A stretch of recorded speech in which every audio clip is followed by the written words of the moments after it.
You're listening to The Bible Guys, a podcast where a couple of friends talk about the Bible in fun and practical ways. Well, good morning, morning. We talk all night through. Good morning to you and you and you. Wow. Hey, that's a way to kick off a Monday. That is fantastic. I mean, what better way to start the week? You know what? I'm wondering if there is one, Jeff. I don't think there is. That is fabulous. Fabulous. Well, today we are, first of all, welcome to the Bible Guys. Yes. And today we're going to kick off with a segment that Desiree has, and by the way, this I think is my favorite segment. Is it? The Would You Rathers? I think so. Really? I look forward to it. You know how, like, you wonder if... Well, let me ask you this, Chris. Yes. Would you rather do a Would You Rather or what made Chris mad this week? I think I would rather do a Would You Rather. Oh, okay. Wow. Yeah. Well, there's an extra one for you. Yeah. So I'm feeling magnanimous and generous. By the way, the end of this week, it is what made Chris mad this week. Mm-hmm. And I'm already ready. It happened on the way in. It happened on the way in. You're 5 days early. All right, you're ready and raring to go. Yep. Okay, well, here we go. All right, so would you rather? I'll go the first one. Mm-hmm. Would you rather rock an ugly Christmas sweater or wear comfy matching holiday pajamas for your family Christmas gathering? Family Christmas gathering.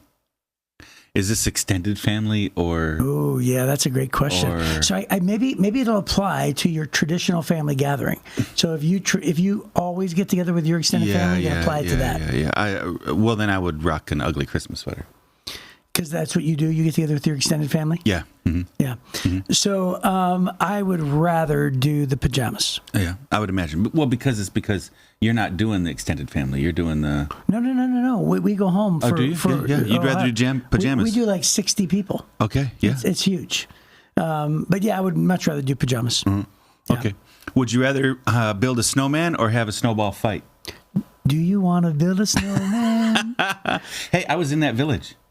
Were you really? The village that Frozen was modeled after? Yeah.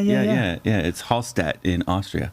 No way. Yeah. There's a little town square that's kind of off kilter. It's not a square, you know? Yeah, it's kind of off kilter, and there's a little statue in the middle and all this kind of stuff. And yeah. Okay, so it says... So everybody wanted to get a picture. Yeah. And all the girls were singing, "Do you want to build a snowman?" Of course they were. Yep. And probably let it go. And Yep. Okay, so would you rather build a snowman or have a snowball fight? Ooh, that really depends on the company, right? Yeah. But I'm going to go for snowman. Oh, wow. And here's the reason why. Because it's been a while since I've had a legitimate snowball fight. Mm-hmm. And obviously when you're, grandpa age... what's more, snowmen are sweet. It's, right. You take the pictures, right? The memories, the whole thing. Yeah. Snowball fight, you're like, okay, I gotta take my Advil. Yep. Right. Yep. I gotta gear up for this. So I would choose a snowball fight 10 times to 1 over building a snowman. So really? Yeah. So my middle son David. Is that the artistry in me? Like I look forward to crafting. Probably, yeah, crafting, and I'm not a crafter. Okay, all right. But I do like the violence of a snowball fight. Right. So my middle son David, he's an adult, grown up now, but he was maybe a tween, 11, 12, 13 years old, somewhere in there, and he was kind of sick. He wasn't feeling well. Yeah. And we were walking into a restaurant. I'm trying to cheer him up, and he's all sad. He's not feeling great. And so I just made a slushy snowball and said, "Hey, David," and threw it at him, just expecting to dodge. He didn't dodge at all. Pow! Right in the face. I hit him. And by the way, those things can hurt. Yeah, exactly. I mean, it wasn't a hard snowball, but it'll make you bleed. Still, so it just makes everything worse. Here's a photo of my last snowman. Oh wow, you got to show it. Oh, can you see that? Yes. For those of you who are actually wonderful. on TV, can you put Zach? Go to just me. Go to the camera where it's just me. Can you do that? There you go. Ooh, there it is, right there. Yeah. Right. So if you're watching, there it is. Look how big it is compared to Tori. So, good job, Chris. Yeah, and it's easily 7 feet tall. Yeah. And that was awesome, right? Okay. Yeah. Good memories. It's fabulous. Yeah. Well, hitting your kid in the face with the snowball is also good memories too. Right, for sure. Okay, would you rather go... Oh, I'm sorry, I'm skipping ahead. No, would you rather go Christmas caroling or have people Christmas carol at your house for an extended period? For an extended period. That's the vague term, isn't it? Extended. Well, More than the first verse, it feels extended to there's me. only one thing worse than no Christmas carolers. You know what it is? Bad Christmas carolers. That's true. That's true. Right? That's true. So Christmas carolers are wonderful if they're awesome. Really? Okay. Have you ever had Christmas carolers at your house? Sure. When you were a kid? Mm-hmm. But nobody Christmas carols anymore. No. Yeah, that's so sad, isn't it? No. What has happened to this world? Some things just need to move on. Stay off my lawn. Yeah. I like Christmas carolers like at Greenfield Village or something, where Wait you a go to minute, the wait a old time minute. village. Did you place. just say some things have to move on? Yeah. It's just, What is wrong with what is happening? Christmas carolers meant something when, you didn't have all the records. But now you got iTunes. You can just play like good music in your house. That's why you think Christmas caroling came about? Because limited access to music? Yeah, I think so. Oh my goodness. How about this? How about holiday cheer? How about like goodwill toward man? Well, I like holiday cheer. How and goodwill. about all the goodness that, by the way, I just talked about this. When I was a kid, I remember counting the number of houses that didn't have lights. Oh, yeah. As opposed to every 10 houses that are dark, you have one house that's lit now. All those Grinches. Yes. Yeah. And so, dude, that has nothing to do with access to lighting. Okay. I'm not saying it's... Okay. You want to know what made Chris mad this week? It's that. Just a lack of fondness for Christmas caroling? I like Christmas carols. So don't get me wrong. I like Christmas carols. Just have somebody show up on my porch and sing at me for 20 minutes is weird. Mm-hmm. Yeah. Anyways, let's keep going. Okay. Number 4. Would you rather drink hot cocoa or drink eggnog? Cocoa. Yeah, there's no doubt. Okay. Cocoa. Would you rather have a white Christmas or get away and enjoy a tropical Christmas? Ooh.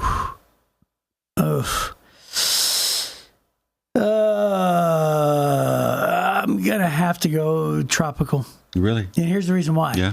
Because it's not the tropical that I like over the white. I like the white better. Mm-hmm. But it is the get away part. It says, would you rather get away and enjoy?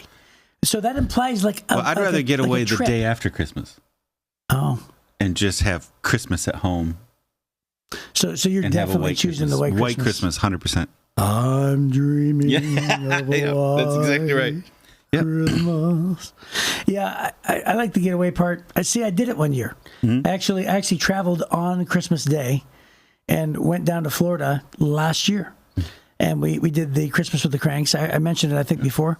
And it was wonderful. So if you did that, would you take your kids with you? Oh, yeah. Yeah. Well, that's perfect because this passage we're about to read talks about directing your children on the right path. Nice. Huh? And by the way, that wasn't even cheesy. Bam! That was I know. I should have. That was quality. Well, maybe that's what we should do is try for some quality on this show. Maybe. Hey, imagine that. New concept. Yeah, okay. Well, hey, we are in Proverbs chapter 22. We're continuing on with the wisdom of Solomon. One of the reasons is Proverbs is my favorite book. And the other reason is because why? And the other reason is because Desiree just keeps assigning Proverbs to us. That's the main reason why. It's just that you don't mind it because it's I love it. You're like, I love it. Yep. So we're going to read the first 29 verses in Proverbs chapter 22. Wait. Which is, there's more than 29 verses? No. We're just going to read the first 29. And there's only 29 verses. Okay, yes. Right. So here you go. It says, choose a good reputation over great riches. Being held in high esteem is better than silver or gold. The rich and poor have this in common. The Lord made them both. A prudent person foresees danger and takes precautions. The simple goes blindly on and suffers the consequences. True humility and fear of the Lord lead to riches, honor, and long life. Corrupt people walk a thorny, treacherous road. Whoever values life will avoid it. Direct your children onto the right path, and when they are older, they'll not leave it. There you go, see? Yeah, there it is. Just as the rich rule the poor, so the borrower is servant to the lender. Those who plant injustice will harvest disaster, and their reign of terror will come to an end. Blessed are those who are generous because they feed the poor. Throw out the mocker, and fighting goes too. Quarrels and insults will disappear. Whoever loves a pure heart and gracious speech will have the king as a friend. The Lord preserves those with knowledge, but he ruins the plans of the treacherous. The lazy person claims, there's a lion out there. If I go outside, I might be killed. The mouth of an immoral woman is a dangerous trap. Those who make the Lord angry will fall into it. A youngster's heart is filled with foolishness, but physical discipline will drive it far away. A person who gets ahead by oppressing the poor or by showering gifts on the rich will end in poverty. Listen to the words of the wise. Apply your heart to my instruction, for it is good to keep these sayings in your heart and always ready on your lips. I am teaching you today, yes, you, so you will trust in the Lord. I've written 30 sayings for you filled with advice and knowledge. In this way you may know the truth and take an accurate report of those who sent you. Don't rob the poor just because you can, or exploit the needy in court. For the Lord is their defender. He will ruin anyone who ruins them. Don't befriend angry people or associate with hot-tempered people, or you'll learn to be like them and endanger your soul. Don't agree to guarantee another person's debt or put up security for someone else. If you can't pay it, even your bed will be snatched from under you. Don't cheat your neighbor by moving the ancient boundary markers set up by previous generations. Do you see any truly competent workers? They will serve kings rather than working for ordinary people. Well, there you go.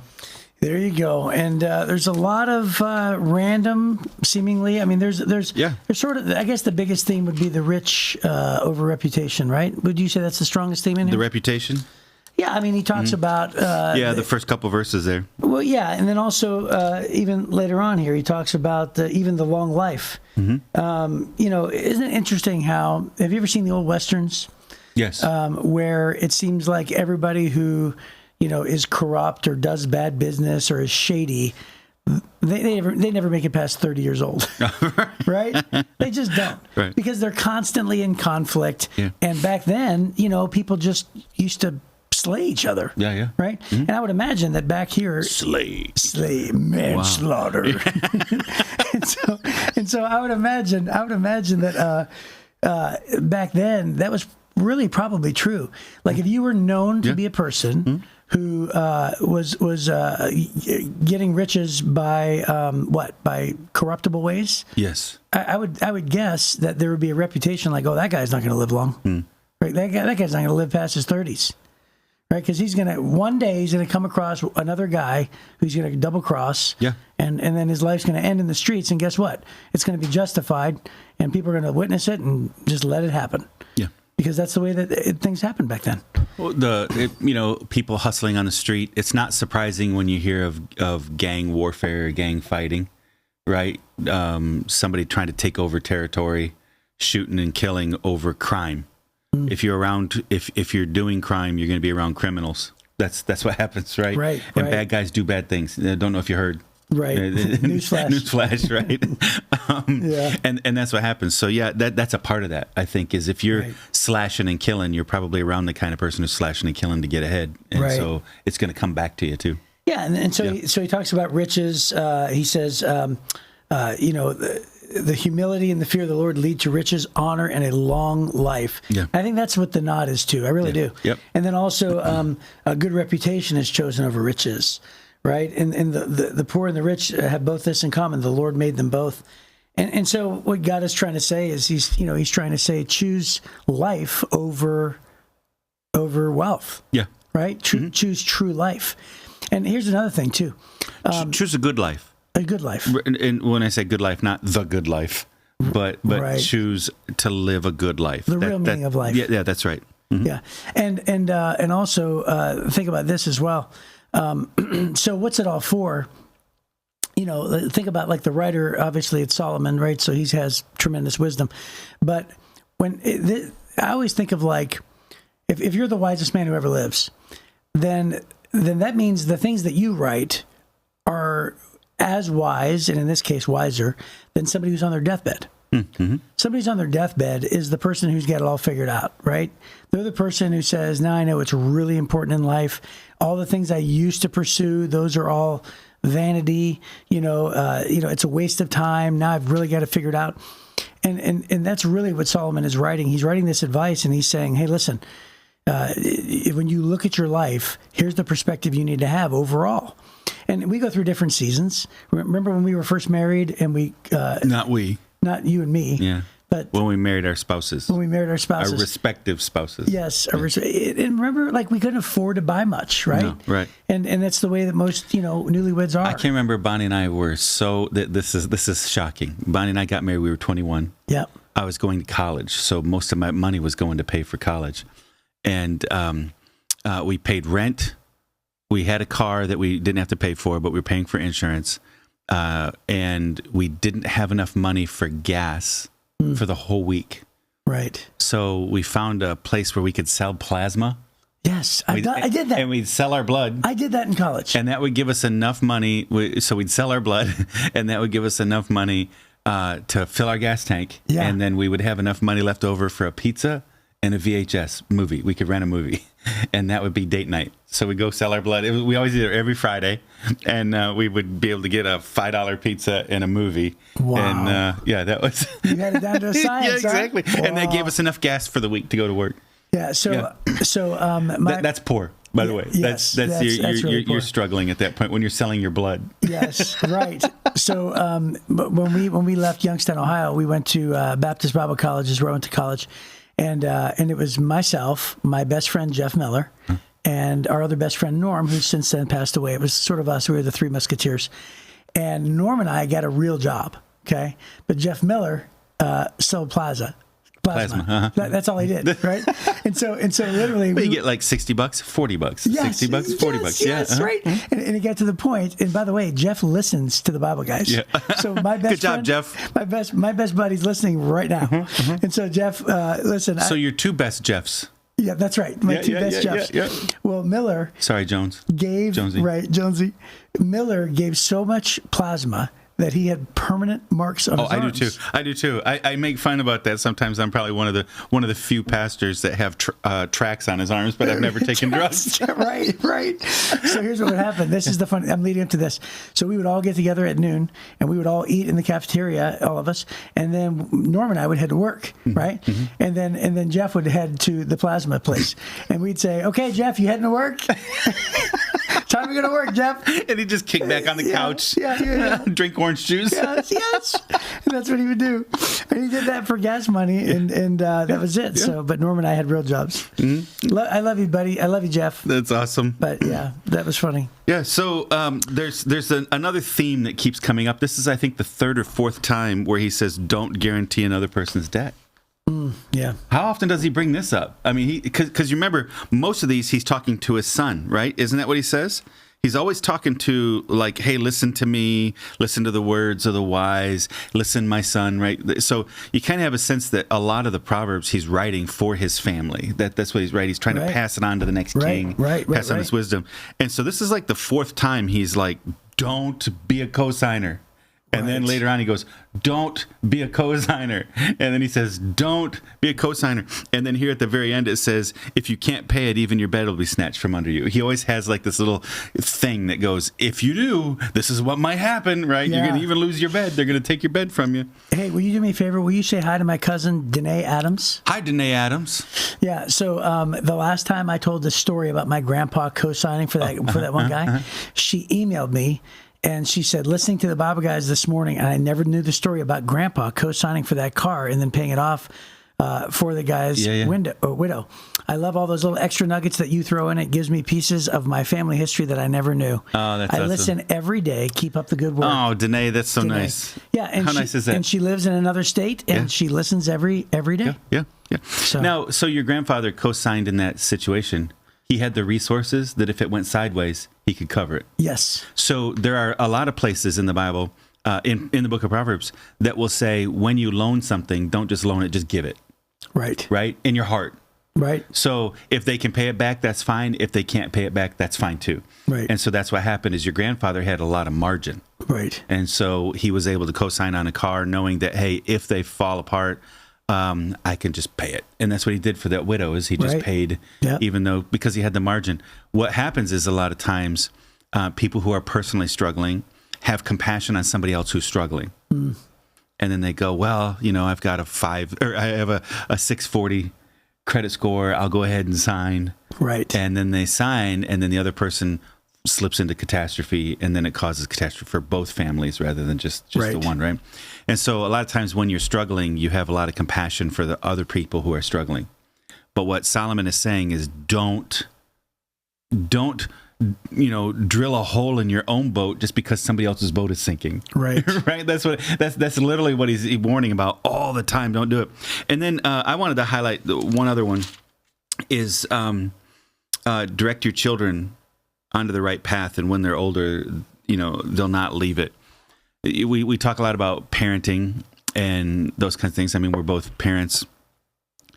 And this is not a promise that, hey, if you teach your kids the right thing, they'll never do a wrong thing. But big picture is you don't fall very far from the tree, do you? The apple doesn't fall very far from the tree.